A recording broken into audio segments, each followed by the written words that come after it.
Comment devenir nonchalant? Un seul mot à réaliser, une seule tâche à réaliser, un seul objectif à remplir. Détachement. Il faut que tu sois détaché du monde. Tu ne passes pas le bac, tu gères tes émotions, tu gères ta parole. Même si la manière dont je parle, ça ne sera jamais la même chose dans la vraie vie, je laisse toujours des silences, je prends du temps. Et ouais, c'est ta manière d'être. Même si parfois tu as de la latence quand tu parles, tu prends le temps de réagir, tu choisis ta réaction. Les autres peuvent t'appeler lent ou ce qu'ils veulent, tu contrôles la narrative. Tu ne passes pas le bac. Maintenant, qu'est-ce que tu peux faire d'autre? Il y a ce que tu incarnes. Si tu incarnes une image d'un gars pressé, non. Si tu incarnes l'image d'un gars qui a soif, soif de quelque chose, de meuf, d'argent, de tout ce que tu veux, non. À part le fait que tu es déterminé, acceptable. Mais tu dois incarner l'énergie de quelqu'un qui est abondant. Parce que quand tu es abondant, tu attires encore plus. Plus ta masse est élevée, plus tu attires d'objets autour de toi.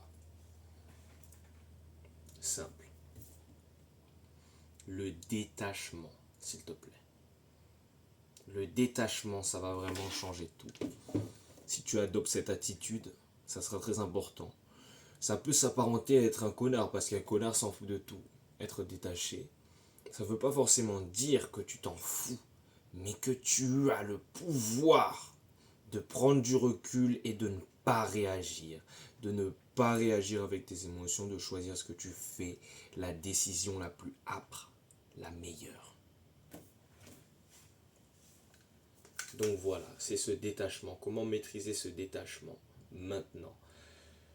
La première étape, la conscience. Savoir ce qu'on ressent, pourquoi on a envie de faire ça. La conscience. Ensuite, après la conscience vient la latence. Maintenant que tu es capable de savoir pourquoi tu ressens ça, pourquoi est-ce que tu es capable de faire ça au moment où l'émotion vient, tu prends de la latence. Peut-être que pour les autres, ça va paraître comme un bug et qu'au final, tu vas faire les premiers schémas auxquels tu pensais, les schémas dont tu es au courant.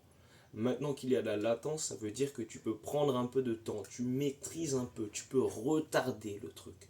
Et à force de faire ça, tu vas pouvoir être capable de j'ai envie de m'énerver, j'ai envie de faire ça, mais je sais que j'ai envie de faire ça et je sais que ça sera pas bien.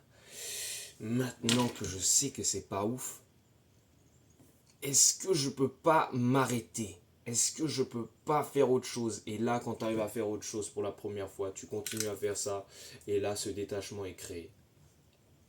Tu as réussi à prendre du recul. Maintenant, il va falloir maîtriser ça. C'est comme tout. C'est pas parce que tu arrives à faire ton premier tour du monde que tu maîtrises le tour du monde. Non, il faut que tu le pratiques énormément de fois, peut-être même des milliers de fois avant que ça devienne naturel, que ça devienne facile. C'est comme quand tu dis hello, how are you?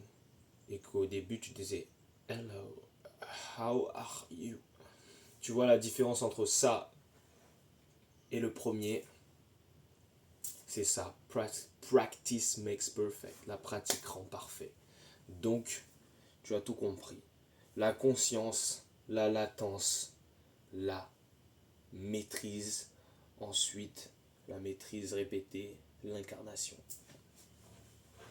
Comment devenir nonchalant? How to become the man? Allez, on y va les amis.